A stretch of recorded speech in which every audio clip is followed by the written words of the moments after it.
Every night you disappear, not your body, but you.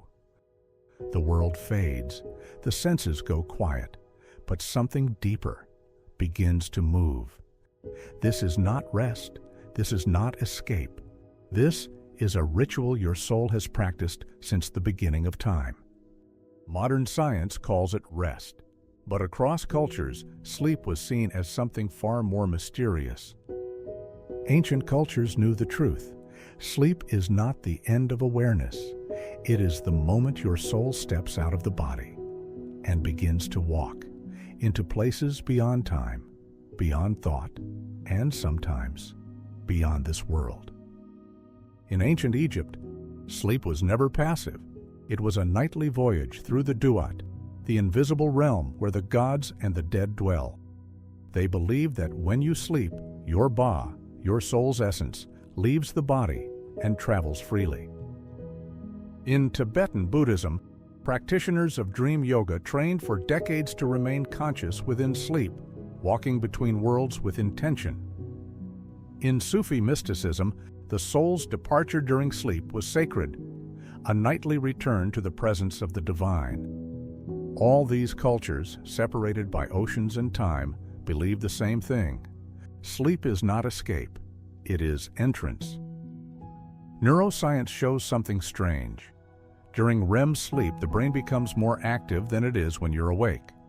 But mystics knew the truth long before the data. This is the moment the soul begins to move. They speak of a silver cord, a luminous thread that connects your spirit to your body. As your consciousness drifts, your body remains tethered, but you are elsewhere. Some call it symbolic, others believe it's real. Either way, the image has echoed across mystical traditions for centuries. You've felt it before, haven't you? That dream so vivid, it felt more real than life. That sensation of floating, like gravity forgot you. That wasn't imagination, that was your soul, rising, wandering, remembering. That was your soul, dreamwalking. So where does the soul go? Some say it slips into the Akashic field, a cosmic library of all memory, all possibility. Have you ever dreamt of someone you've never met, but felt like you knew them? Or a place that doesn't exist, but feels more like home than home itself? These are not dreams, they are returns, reminders of where your soul has already been. In Zuni traditions, dreams are spirit realms, where ancestors guide and teach. The Aboriginal Dreamtime speaks of timeless space where creation still sings in sacred symbols. These aren't metaphors, they are maps.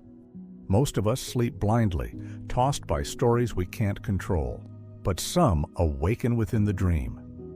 This is lucid dreaming, when your soul realizes it's dreaming and becomes free to explore with intention. Tibetan monks practiced this not as a trick, but as preparation for death, for rebirth, for the final journey of the soul through the bardo. When you become lucid, you're not just in control. You are standing on the threshold, awake within the dream, aware within the infinite. What you do with that awareness shapes the path of your soul.